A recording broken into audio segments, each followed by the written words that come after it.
couple points from the last meeting. Last meeting, there was a little bit of interest of what are the latest advances in artificial intelligence as it relates to Section 508. So I did a little bit of digging and found out some maybe surprising things that I'll share with everyone. And then we also have some items that Enid White graciously shared with me from the Section 508 listserv we can review.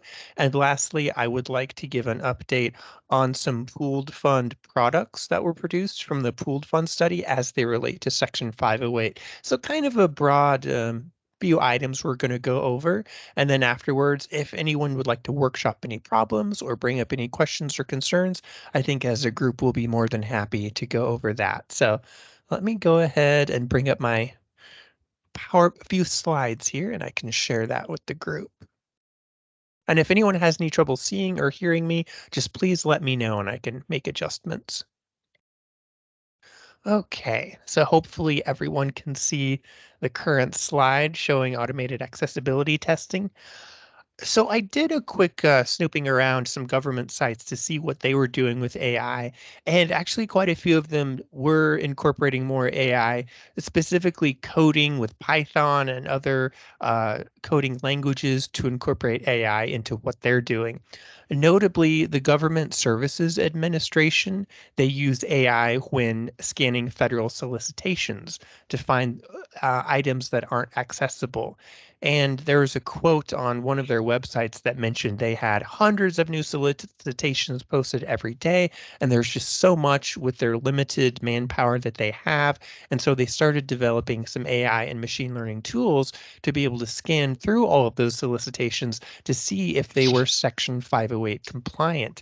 And we had a quote from Marina Fox from GSA who mentioned that this tool helps them predict the compliance of solicitations, and they post them on web portals, and subject matter experts and agency users can log in and see what's on their docket.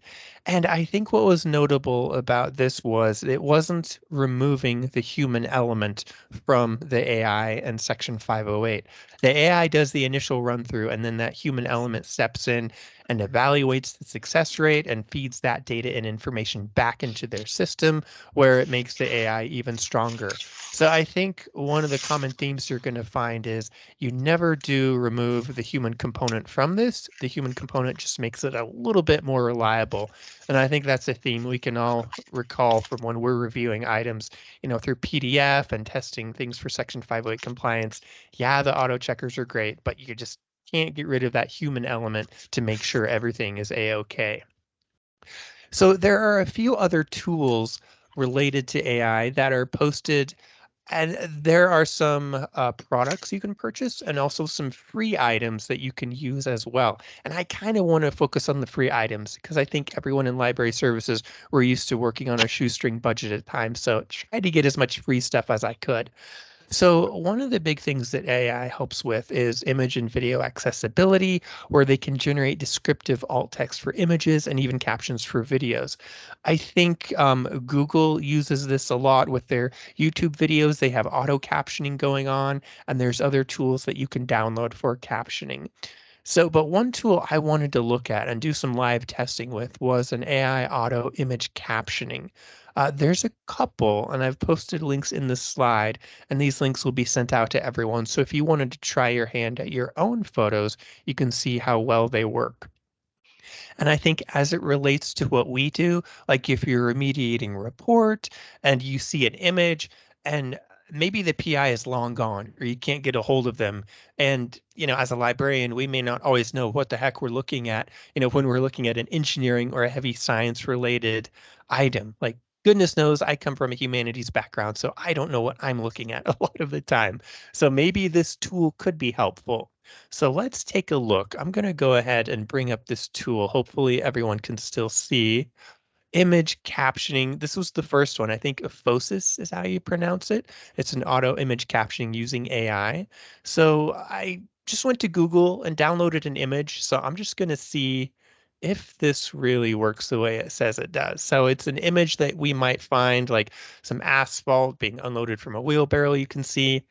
So let's see what happens when we try to generate some auto text for this. So again, doing this live, so we'll see how well this works. So workers pour hot asphalt on the road, asphalting and laying asphalt on the road. So I want to throw this back to the group. Would this be sufficient alt text for one of your reports?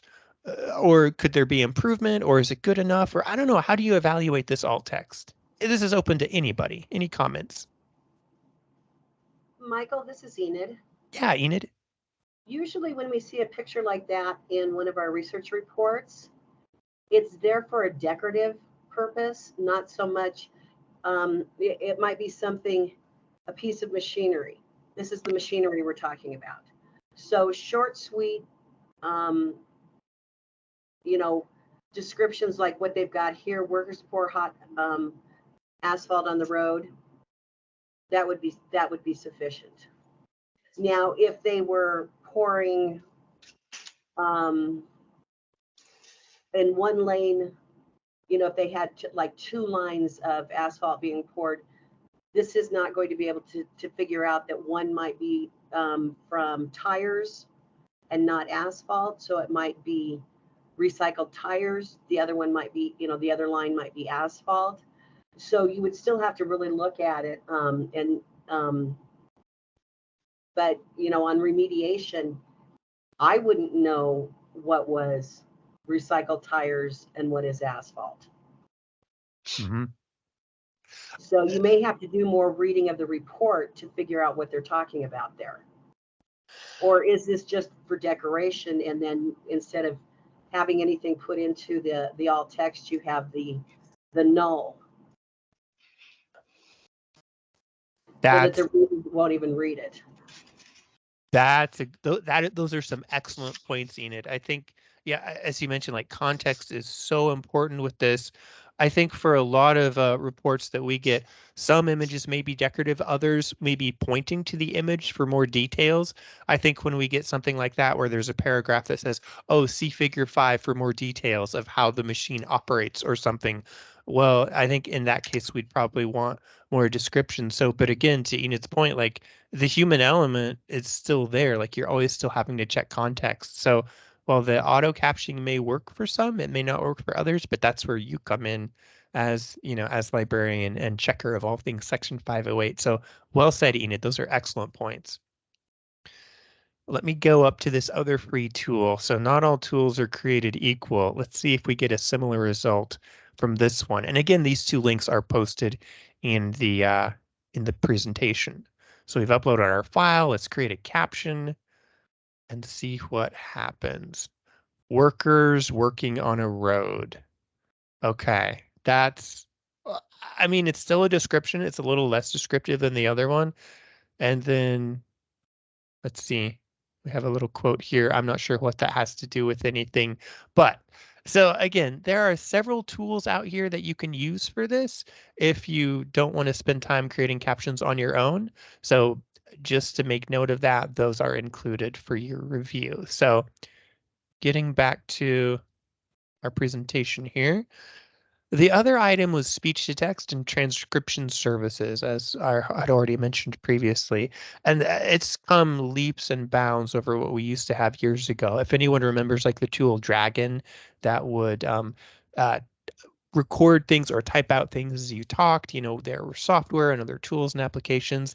And a lot of big companies have gotten into the game, namely Google, and there's other big captioning companies like Buzz Captions, Otter AI.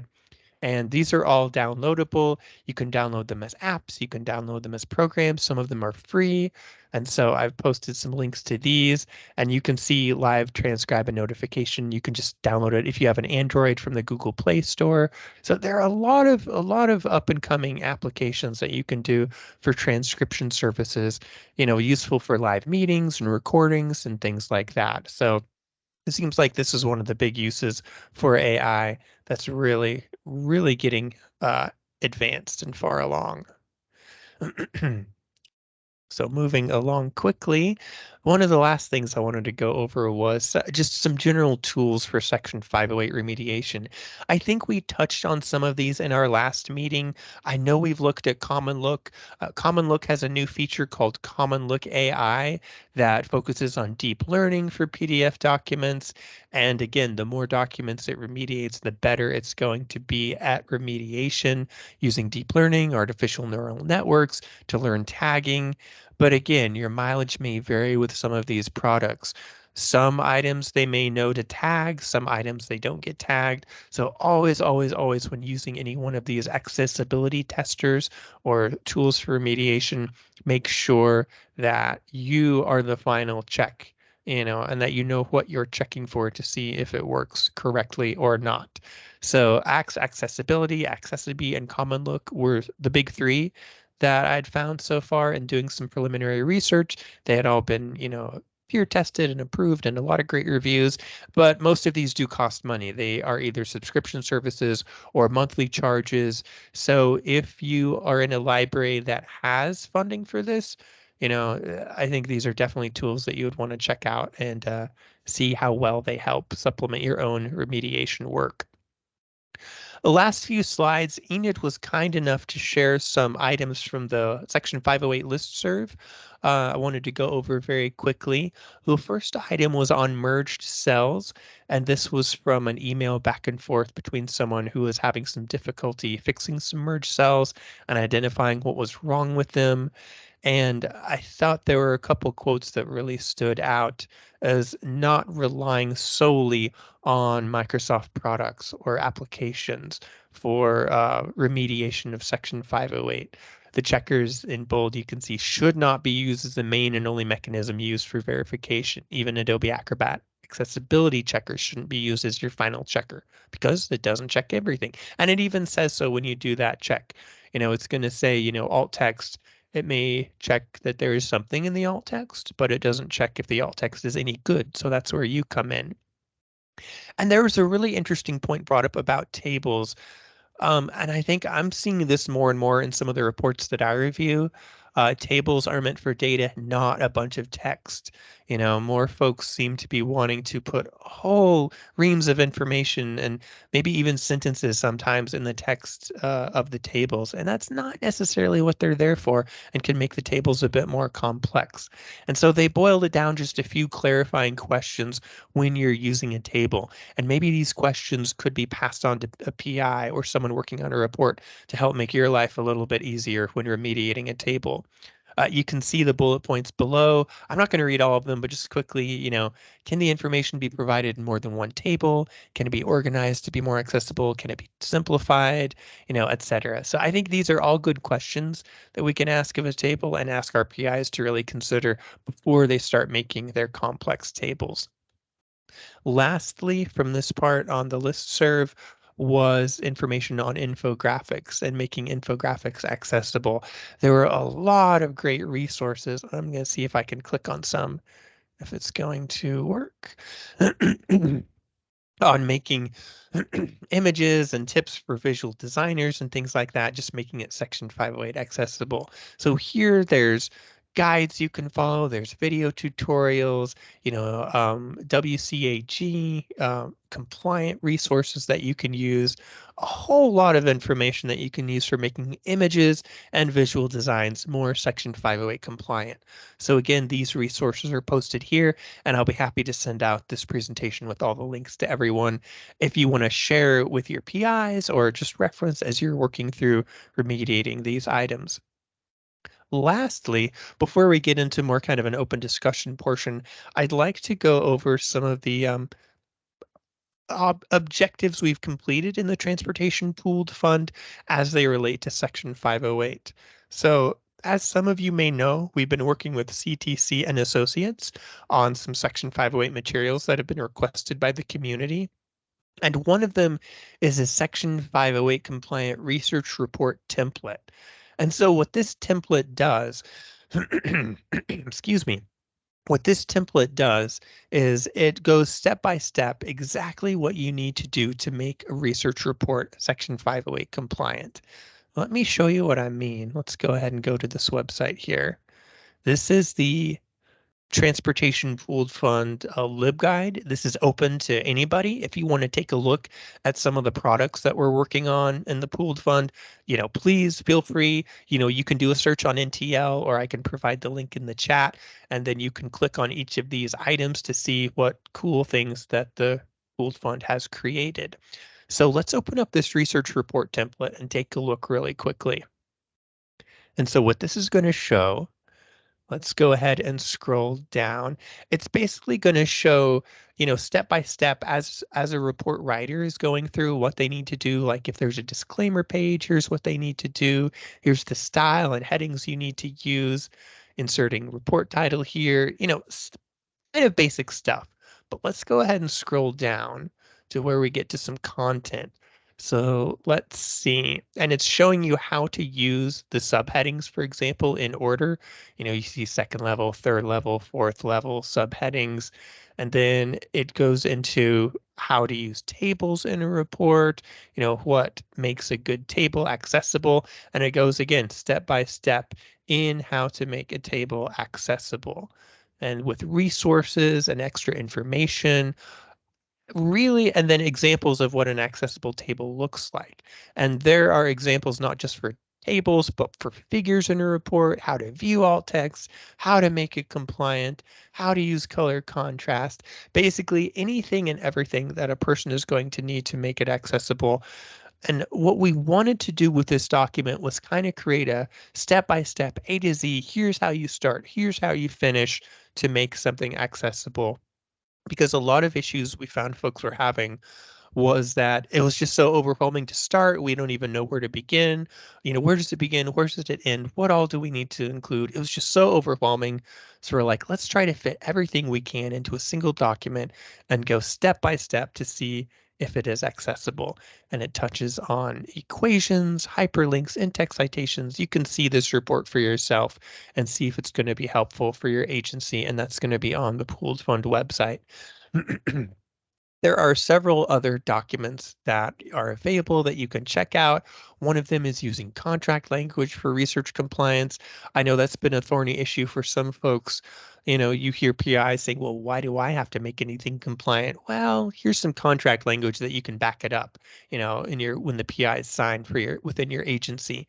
And other resources on guidance, Section 508 calendar events, all sorts of different tools and resources that the pooled fund has put together. So I'm going to go ahead and stop sharing for a second and post the link in the chat. And I see, Enid, you've got your hand up.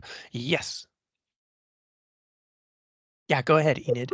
I could put a couple of links into the chat.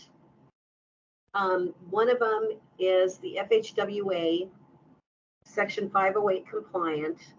And for those of you who have any federal funding, SPNRB funds, I would suggest that you really sit down and review what FHWA has put together here. FHWA is going to be pulling all of the 508 compliant information out of the Turner Fairbank Communication Research Guide in the next couple of years. And what they want is the research guide will be just for formatting, but this sheet or this page will go through, it sets out what the authorities for 508 is, what language you need to put into your contracts, ICT accessibility, training and resources, compliance remediation, testing. It goes through, it has a wonderful frequently asked questions section. But one of the big things, and this is one of the links that I sent you, the first link, it is the Federal Highway Administration Form 4260, Section 508 Information and Communication Technology Conformance Criteria. And it has language that I'm not sure if a lot of us are using, but it talks about when you get the pushback from your principal your principal investigators, your contractors that say, why do we have to make this 508 compliant? This is just another area where you can say, because my funding comes from FHWA, and FHWA says that the contractor shall correct non-conformant deliverables, when they're talking about 508, at no additional cost to the government or extension to the contract. The program office has 45 days after receipt of the deliverables to notify the contractor if there's any nonconformance. Then they have 30 days to fix whatever problems there are. And then you have a very big hook, because if they fail to remediate or become conformant with 508, you have a right to give them negative past performance reviews, terminate the contract for cause, and withhold payments. So it gives you some real teeth in your contracts.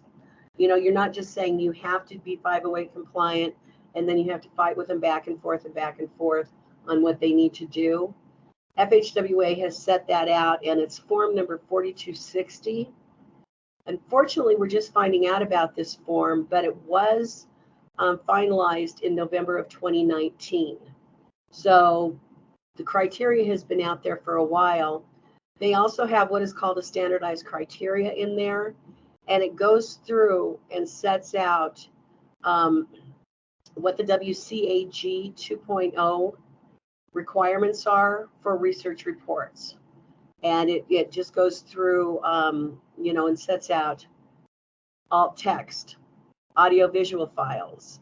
Just as you go down, it sets out what FHWA is looking for, in your research report. So I put those two links in. I would say really go through and look at that FHWA page, because it's something that in the future, this is what FHWA is going to ask us to rely on. And because our funding comes from FHWA, especially our SP and our B funds, then we really need to follow what is going on. I've sent some information off to our FHWA rep to find out what they mean by no additional costs. Does that incur at the time of the proposal, when they're setting out the budget? Does 508 conformance become no additional cost? Or does that mean after they sent us a draft, we say this is not in compliance with 508 and we send it back, that they can't come back and say, well, now we need $5,000 to make this, to make this right. So I'm asking them to let us know exactly what they mean. It's just like all standards, it's a little ambiguous. So where does the no additional cost tack on? Is it at the very beginning with the proposals, or is it only after you've gone through, reviewed the draft, and sent it back and said, you didn't do any alt text, you can't put yes in for the alt text, and the compliance checker says, yeah, there's alt text in there, when it's not. So anyway, for those of you who do research reports, this would be something that I would really start working on, making sure you understand. The FHWA page is a little, when you first start going through it, it's like you kind of have to look around. The frequently asked questions page, which I think everyone should read, is on the main page, and it's not in any of the little apps that they have set up. So anyway, I just wanted to make sure everybody knew about that. I've been doing a lot of discussion with FHWA in Washington, D.C., and our FHWA here in Wyoming. So if you have any questions, just let me know. That's great information. Thank you, Enid. It's good to know, and definitely stay on top of where the standards are going to be and what the expectations are going to be as well in the future. So I think we've talked about the point in the few meetings earlier of it's only going to get, I don't know, depending on your point of view, it's only going to get worse, not better, or better, not worse, in that we're going to be required for more and more accountability for Section 508 compliance. So yeah, wise words for sure. I do want to go back to one question. Penny Simpson posted, I missed seeing the JPEG file name. How much did it draw from the file name versus what the image contains? And that's in relation to using one of the auto-generated tools to generate a caption for an image. And a great point, great point, because the file name did include words like asphalt and wheelbarrow and things like that. And so I renamed the file and posted it back into the tool itself. And let me share what those results were really quickly, because it did change what was being shown. So I renamed the file just a nonsense file name, and instead of mentioning anything about a wheelbarrow, which was in the file name, it just said workers pour hot asphalt on the road, repair of the road. So again, a sentence fragment, not ending with a period, and doesn't include some of the key details it had before. So again, great point, Benny. A lot of these tools, they are as good as the some of the information that's provided, and it's always going to require a human eye for that. But back to Enid's point, it's going to be context sensitive. If it's just there for decoration, maybe you don't need all that information. So always a good point. Enid, I see your hand up.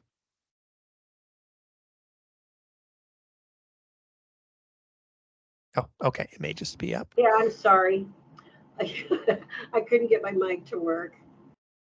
I just wanted to throw one more thing out. If you are using AI in any way to help you make your report 508 compliant, to write your report, to whatever, double check the AI. Look and find out. Are they retaining your chat history? And, are they using what you're sending to them for training purposes? Are they uploading documents that they shouldn't be uploading? Is there restricted use for the LLMs to paraphrase?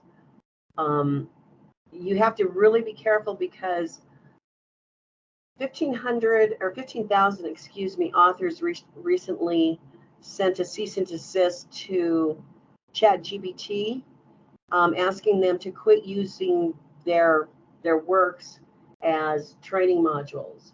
Well, what they're doing now is they're jumping into the research realm. They're using research reports. They throw it into their system. They can throw it in as training, and all of a sudden, people are plagiarizing.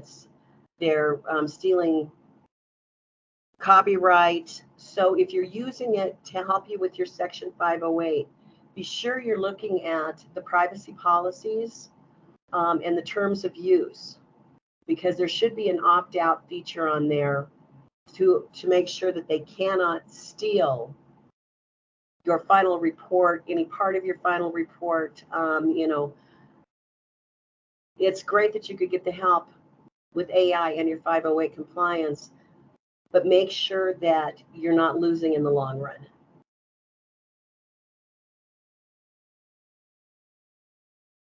That's a great point. Like, it's such a sticky situation to be in. With AI seems to be gaining so much popularity, and with tools like ChatGPT, it's outpacing, what legal scholars and what laws can be passed for it.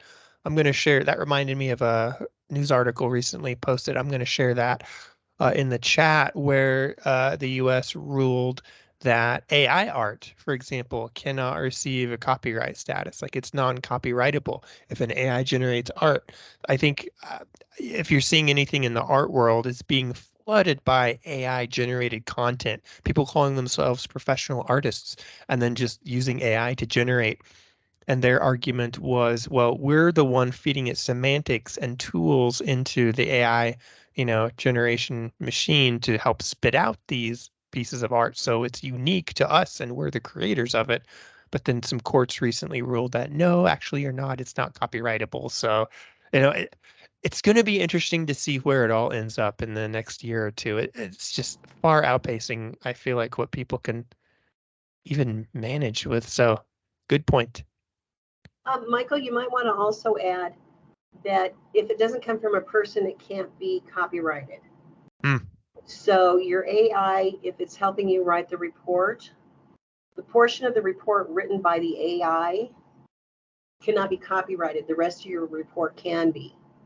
And so we ask our principal investigators to let us know what portion of this report did you write, what was done by AI. But yeah, anything that is not a human cannot copyright, whether it's art, whether it's your words. So the Supreme Court has come down on that pretty hard. That's interesting. Would that tie into, like, for example, data sets, data analysis, big data, things like that that are shown in reports, and maybe someone uses an AI tool to quickly get, summaries or things like that. Would that mean all of those summaries, like the data that they're working with, can't be copyrighted in their own research reports? You can copyright a data set, you can't copyright the data. Hmm. And because you're using Excel spreadsheet to, you put the data in and it adds up all the figures, it makes your charts, whatever. You can copyright the final product. And there's going to be a line there, but it's the person that copyrights it, not the AI. And there's a case, and I forget the guy's name. He's really pushing to have AI allowed to patent and copyright. He went to the U.S. Patent and Trademark Office and filed a claim, and he had AI as one of the patent owners. And of course, the patent office said, no, sorry, that, it's not a person. You can't do that. So he appealed that decision up to the Texas District Court. They said, no, it's not a person. You can't do that. He went all the way up to the Supreme Court, and the Supreme Court wouldn't hear him on the writ of certiorari. So, but if the Constitution is pretty clear on it. It says human, it says person. But the person is actually in a data set. The AI may run the algorithms in the background, but you're putting the data in there and you're saying, I want only the redheaded people. I do not want the brunettes. So you're making those choices. The AI is not making those choices. Wow. It seems like quite a minefield that's going to be interesting to navigate in the future. So these are very interesting points, I think. Now, having said that, China allows AI to patent and to copyright. Australia allows AI to patent but not copyright. Europe is taking this issue on right now. So there's a strong presence. I sat in on a meeting the other day, and we had individuals on one side that were so pro AI. I mean, it was like these were their children, and individuals on the other side that it's a machine. What are you talking about? So, and they were arguing over whether the United States should there be a change, maybe a change in the Constitution that changes the verbiage on patents and copyrights. And they're really, really pushing it. So. Yeah. Wow.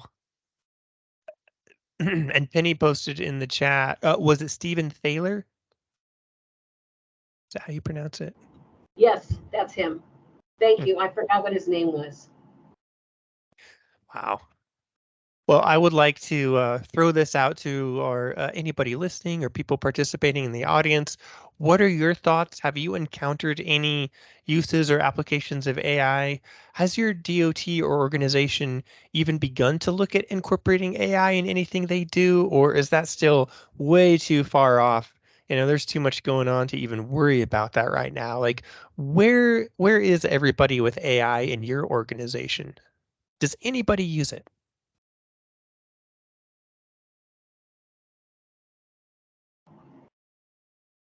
I'm going to chime in again. I'm sorry. No, you're fine. I'm meeting at 2:30 today with our attorney generals, and we are looking at putting language in the body of our contracts that talks about data scraping by AI, and we want to set in there something that makes sure that the whether it's ChatGPT, whether it's Elsevier, whether it's Mendeley, that they're not stealing anything that belongs to us. And so we're looking at, yes, you can use the AI, but, when you do that, you have to make sure you're just disabling the chat history, that you're opting out of the data usage by the by ChatGPT, that you're opting out of their using your information for training modules. Um, the stuff that is being uploaded into, whatever AI program that you're using, that you know what you're uploading and that you're only uploading maybe a sentence here and there and not your whole report. So we're looking at ways that we can work on that. Wow. Well, keep us posted on that. That sounds like it could be a good model to follow. And it looks like Sarah, you have your hand up.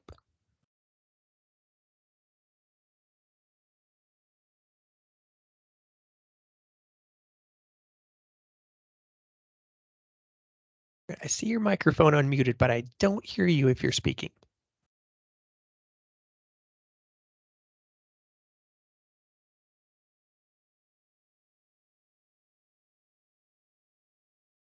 There may be some microphone issues. Ah, would you be able to type the question in the chat?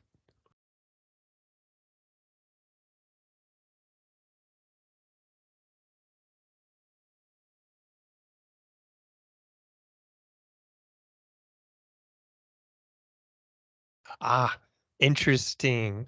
Wow. I wonder how common that is. Sarah posted in the chat that ChatGPT is blocked at CDOT. Has any other state DOTs or organizations blocked ChatGPT? So far as I know, we still have it at ODOT in Oklahoma.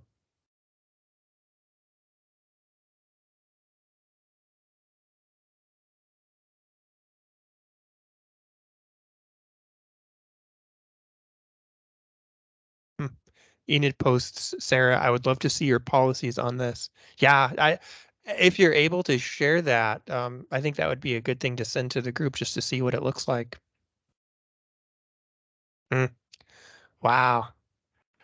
I wonder, Sarah, if you can elaborate on that. Has there been a lot of blowback? Because the more I hear about ChatGPT, the more it seems like people use it for their everyday workflows, and to take that tool away kind of hampers a lot of folks. I don't know, has there been pushback or have been people happy about it? Or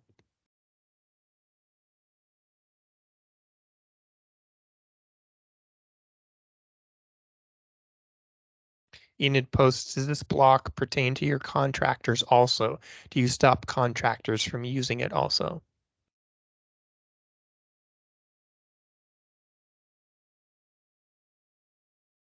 Sarah posts, I think other groups were going to start using it and it was blocked. Huh, just recently. Interesting. Hmm. Was there a worry? I wish we could. I know it's a little cumbersome using the text, but was there a worry that it was getting out of hand, that people are using it as a crutch, or that there was too much information going out? Or I don't know. This is just really fascinating. Sarah responds, IDK. So, yeah. This is, I don't know. It sounds like CDOT may be on the cutting edge of responding to Chat GPT. Thank you, Sarah. Yeah, Sarah mentions she'll get more information to pass it along. So I wonder if other organizations are going to follow suit if they see more fallout from using AI, and when they realize that all of their stuff is being fed into this giant machine and they're going to be using it for whatever purposes they want to. So maybe there's private data from state DOTs that they're using for their own analyses, but ChatGPT gets a hold of it and who knows what they can do with it. So Sarah mentions we did have a huge security breach 4 to 5 years ago, so we do have a lot of restrictions. Interesting. So I wonder, people may need to start using ChatGPT before it, gets banned. Like what happened with Twitter, for example, being banned on college campuses in certain places. So yeah, this yeah, we're definitely on the cusp of something. So, I'm not going to lie. I've used ChatGPT for a couple items, in my, everyday workflow. So it has been a helpful tool as long as you know that nothing really is peer reviewed or verified and you have to double check everything. So it can be a tool, but it can also lead to a lot of problems. So, Jeffrey, yeah, you got your hand up.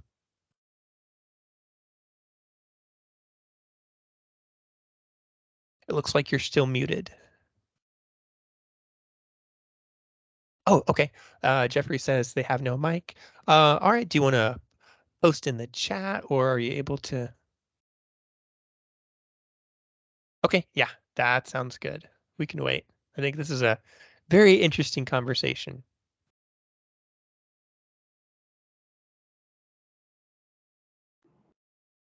Michael, I think it would be fantastic if they would come up with, a program um, that would help our principal investigators write some of their research reports to even be partially 508 compliant. But then it's got to be the human factor. What is alt text? Why, is this table correct? Is that, equation in there correct? So, yeah, I think it's a dangerous, slippery slope, AI and 508. Hmm. Yeah, it seems like there's a lot of promise, but goodness. Jeffrey is posting AI group called Good Systems. He posts a link in the chat. He says it gives access to cross-disciplinary exploration and paper writing. Interesting. And that's with his university.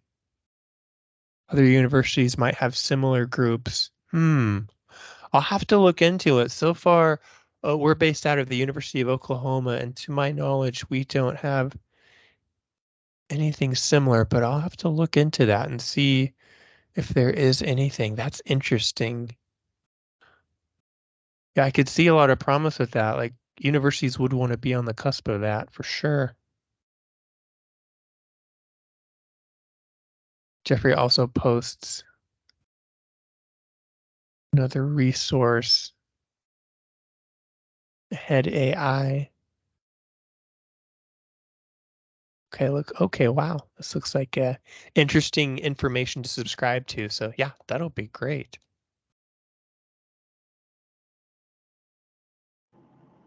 Stephen Wolfram has an article. These are excellent resources. Thank you for posting these, Jeffrey. This is great. Are Hmm. you saving all of these resources, Michael? Yes, they're in my tab. I can send them all out to the group for sure. Okay. Wow. Yeah, this is quite a lot to go over that we've had so far. So I know we got about 15 minutes left. I just want to make sure, Sarah and Jeffrey, I still see your hands up. Were there any other comments?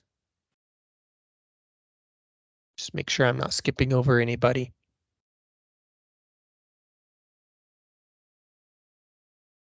Okay, Sarah says no. Thank you, Sarah. That's great information. We'd love to hear what CDOT's doing. Jeffrey posts, I also gather a regular list of articles I can share. Sure. Yeah, that would be great.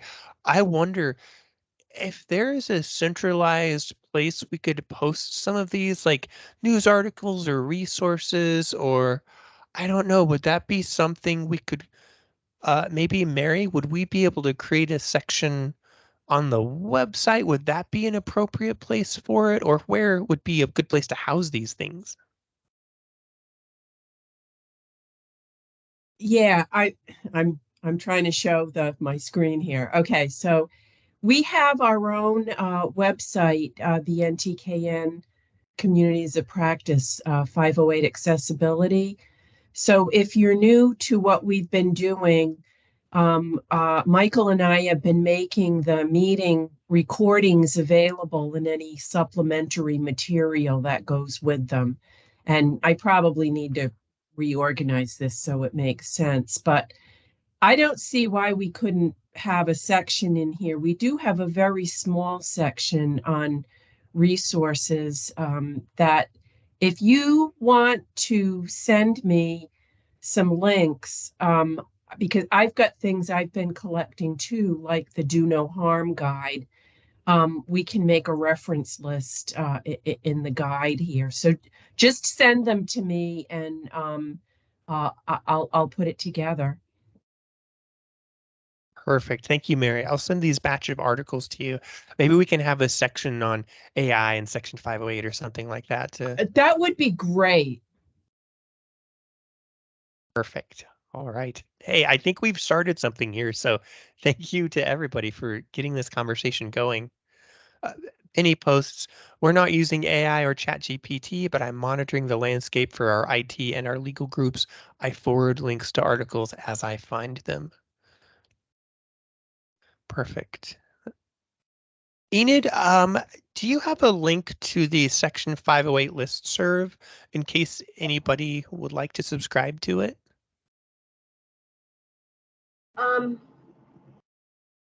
Yeah, Or it's just section 508 dot, oh, is it .com.gov? I'm going brain dead right now.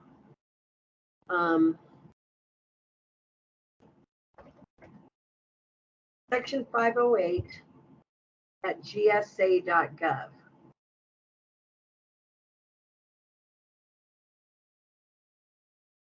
perfect. That'll be good. It sounds like they have a lot of great information as well.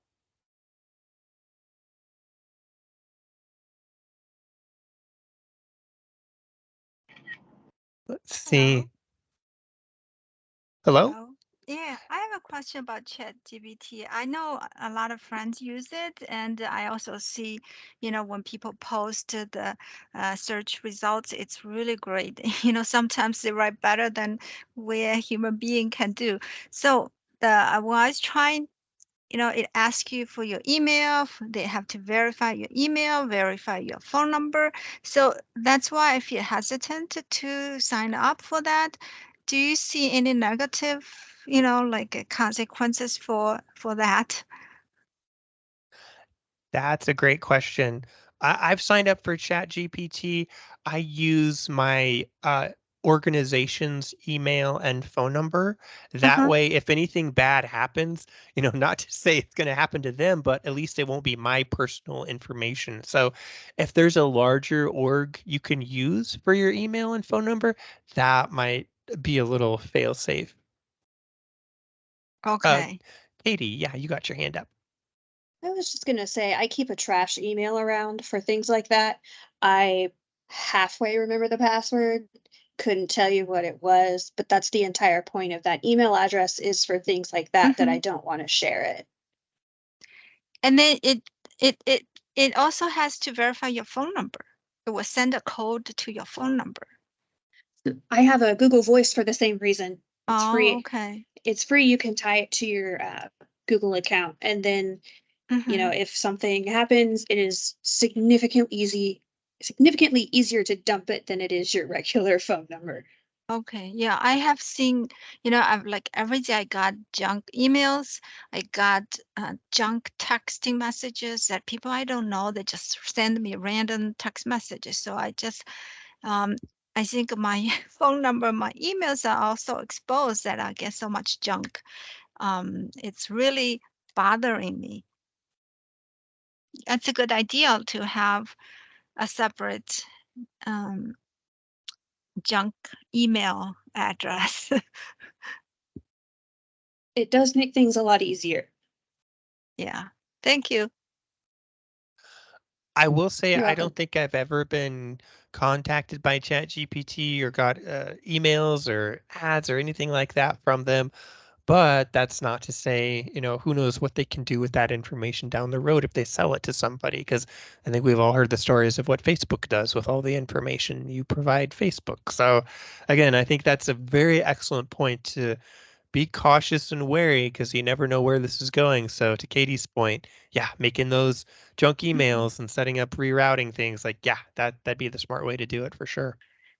Yeah, I think they do collect a lot of personal information, and with the big data, um, the reason we get so much junk is some companies selling out information to vendors, to companies, and then they send us all these emails. Yeah, thank you. Yeah, exactly. Good points. We're just dollar signs. We're just numbers. So someone's making money off of us somehow. And Jeffrey points out, I think part of understanding AI in 508 involves understanding how machine learning and AI works in general. So I hope some of this info is not too generalized and it's all data for the data gods. Indeed, indeed. So that's point well said. We have a few minutes left. Does anyone have any final questions or comments about this discussion? Again, it's going to be posted. There's going to be a link sent out to this meeting recording. If anyone would like the PowerPoint from earlier, I'll be happy to send it. And we'll also be posting these resources on the LibGuide for the community of practice as well. So any other questions or comments?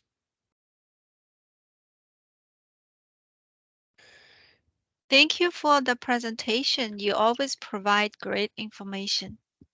Oh, thank you so much. I appreciate that. As long as somebody finds it useful or some small part of it, then that's good. You're a Uh, great resource. Yeah. Thank you. Thank you. I appreciate that.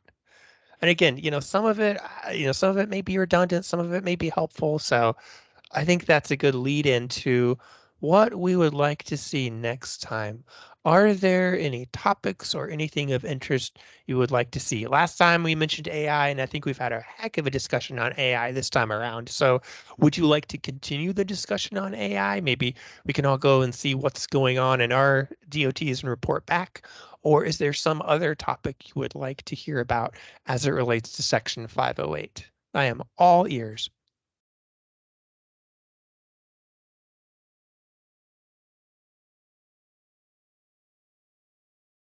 Anything you share is great.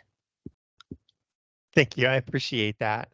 And I wonder, so you said that all the presentations, like for today or the past presentations, uh, your your your PowerPoint presentations are posted uh, uh, on the accessibility website, right? The meeting recordings are not so much the PowerPoint presentations. Mary is sharing her screen right now if you'd like to. Oh, okay, okay. I'll Yeah, save if I it. get a copy of the PowerPoint presentation, I put it in, we had, Michael did this extensive presentation on alt text, and even though it was part of the recording, I uploaded that separately, and I can certainly do that with any of the presentations. Uh, I didn't put a lot of thought into how I did this, so at the actual meeting doesn't line up with the transcript. So I'm going to reorganize these, but the transcripts are actually very helpful. I download them as a Word document, and because it's a Word document, it's searchable. And you can use it as a companion to the meeting recording, which I actually find very helpful.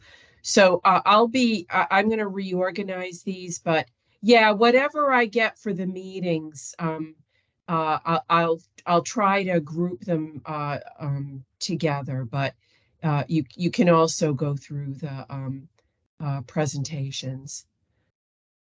Mhm. Thank you.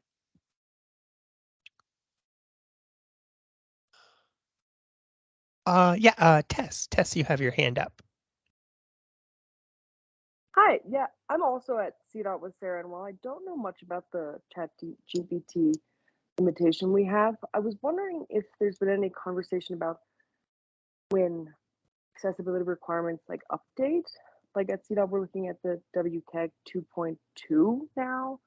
I was just wondering if anyone has any resources like making sure accessibility that we're providing is like constantly updating with what is required or what is available. That's a great question. Mary, or I know Enid, would either Yeah, of I you can have a comment? certainly start this answer, and I think Enid and I probably have the same answer to that. We follow what is coming out of GSA, and for the National Transportation Library, those are really where our directives come from, and we follow what what their recommendations are and use their trainings and the uh, uh, listserv that Enid is always talking about, and she gets these great resources from. That's also a GSA, General Services Administration.gov. That's a GSA.gov listserv as well. So I would say that being in the federal government and that everything that comes from GSA is relevant to what we do as far as our documents in our repository and any other publicly facing content. I think that that's probably a safe bet for everybody. And I think also it's pretty safe for me to say that whatever updates are happening with the Federal Highway Administration are a result of the directives coming from GSA as well. So you can't go wrong by following what's going on at that website. The trainings are excellent, and the documentation is excellent, and they work in kind of in synchrony with WC3. So when it seems to me that when WC3 documentation gets updated, that GSA often follows. So I that's just my recommendation for where to get information. You can't go wrong. Okay, thank you. That's a good resource. And I want to add, I think that GSA website, section 508, because you have individuals from all of these different federal agencies coming in, and they have different questions, and it's about, you may find a whole string regarding color contrast, a whole string regarding tables, a whole string regarding equations. There's wonderful information, and it's, yes, that's the site right there. But if you get onto the listserv, some days they may have information that isn't relevant to what you're doing. Some days the information is spot on. And I just, I sit back and I listen, and I soak it in from all of these wonderful experts from all over the federal government. And I mean, we're talking Department of Health, Department of Education, Homeland Security. Everybody is on here, and they're talking about how 508, how they make it compliant, what the rules are, what's going on. So they're the kids, from high school. The ones that you want to just sit back and watch them be cool. But yeah, this is a great group to be associated with. The trainings that they sponsor are free too. So, and often, as far as I know, they're open to everyone. We've not had any issues, and I've even had folks on my team do some of the free trainings at other agencies that were promoted through GSA. So it's good to keep your eye on the site. Like Enid said, there's often something for everyone. It's and constantly being updated. Well, this has been a fantastic discussion. I feel like we could kind of talk a little bit more about that, but I also want to be respectful of everybody's time too. It is approaching the end of the hour. So I want to thank everyone so much for joining and being a part of this meeting. And again, if anyone has any ideas on future topics, please let us know, and we'll be happy to present that at the next meeting for Section 508. So yeah, thank you very much. We're going to post this recording at the later, probably in the next couple weeks or so. We'll get that out to everyone. And again, if anyone has any questions, comments, or what they would like to see next time, please drop us a line and let us know.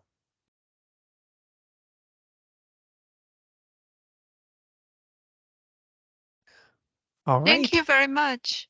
Thank you, everybody. See you guys next time. See you. Bye bye. Bye.